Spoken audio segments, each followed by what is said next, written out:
Здравейте Ultimate, здравейте геймери, приятели от Ultimate BG Production, аз съм Марто 998 или Soul Motion и това е следващия епизод от нашата игра, която превъртаме с мен. Играта се казваше Gems on Bloodstone, епизод 7. Така, сега ще видим за какво става въпрос. Тук преследваме Берин, всичко се каже. Бернин, извинете. Намираме се в Турция и трябва да го преследваме до някъде. Колата, мисля, че е Астон Мартин, не съм сигурен, не мога да ви кажа, но доста стар модел е. Так, тук през доста... Ето сега започват да ни обстрелват, сега ще направим един добър завой. И така, тук продължава да ни обстрелва от този бял джип. Така няма да е перфектен завой, ще се блъсна. Просто защото не можа да го взема. И така продължаваме напред. 143 метра, Бернин. Ето тази доста голяма... О боже, как гръмна това. Така, тук завой и продължаваме напред. Добър завой от моя страна. Тези горе-долу са лесни.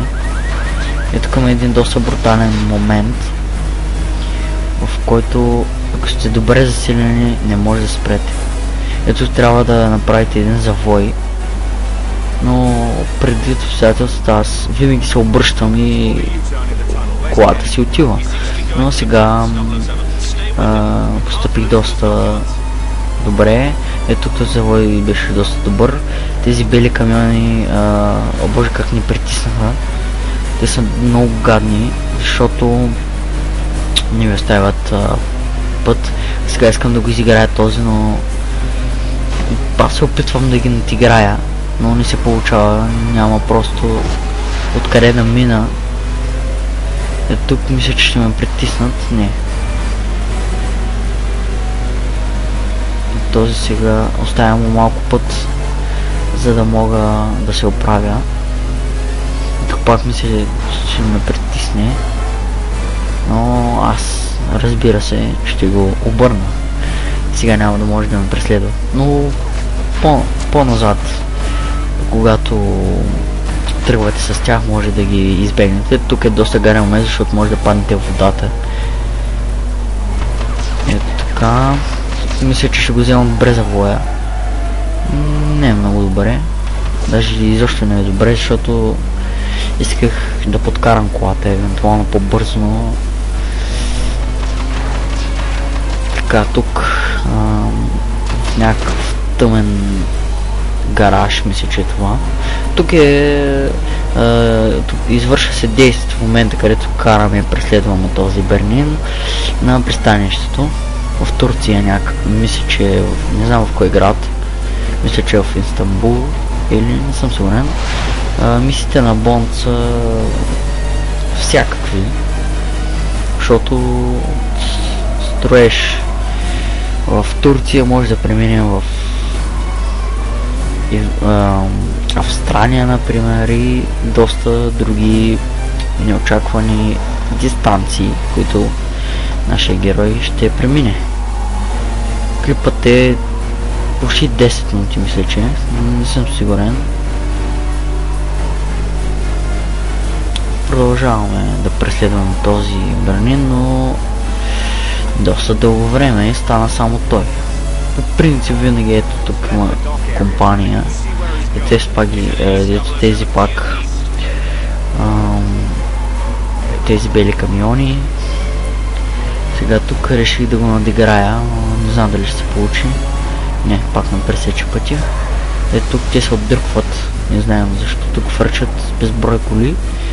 И тук хеликоптер. Тук голяма адреналин пада. Ето турските знамена, то ясно, че сме в Турция. Ако не се досетите, когато играете къде се намирате, това ще ви ориентира. Така, тук мисля, че това е края на преследването, да. Тук се забучим и евентуално ще се обърнем и ще излезем от колата, в която сме попаднали, или в която блъсната. Така, тук зарежда нещо. Тук разправят за Focus IM, защото always down, такива работи. За инструкции, за мисията, които може да направите. Тук идва някакъв хеликоптер. О, не, този, как щупи този голям каменен стълб, където го Бернин в белия костюм, в който ще го фаним и разбира се, не знаем защо, не знам как ще го убием или ще го пощадим. Така ще трябва да обезвредим тези двама наемници, да не кажа наемни убийци, защото има доста по-различен смисъл на думата. Така, тук нека да цъкнем нашият смартфон, за да видя, след малко мисля, че ще го цъкна. Тук запецваме, да, ето тук. Чакаме смартфона, за да видим къде трябва да отидем. Ето на 39 метра, ето този. Разбира се, аз доста съм играл играта и знам доста за нея, но обикновено тези различни мисии, които дават, ето трябва да чакам сега, но аз късно се осъзнавам, че трябва да се приближа, за да започнат да падат от небето тези с белите костюми и калашниците, който калашник непременно ще взема. Калашника падна долу и после аз трябва да търся, но в крайна сметка го намирам.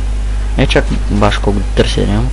Първо ще застреляме този наемник.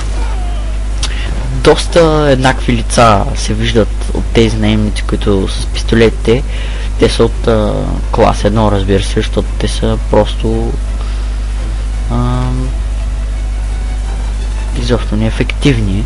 Тези с калашници са доста по-добри по стрелба и демидж. Сега се опитам да го целя, но не става, защото така е направена мисията. Просто ако го убием сега, направо някакво да правим по-нататък, пък има доста повече неща. Така.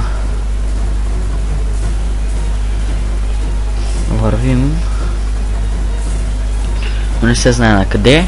Така, тук завиваме. Тук сме в някакво подножие на планина, мисля, че.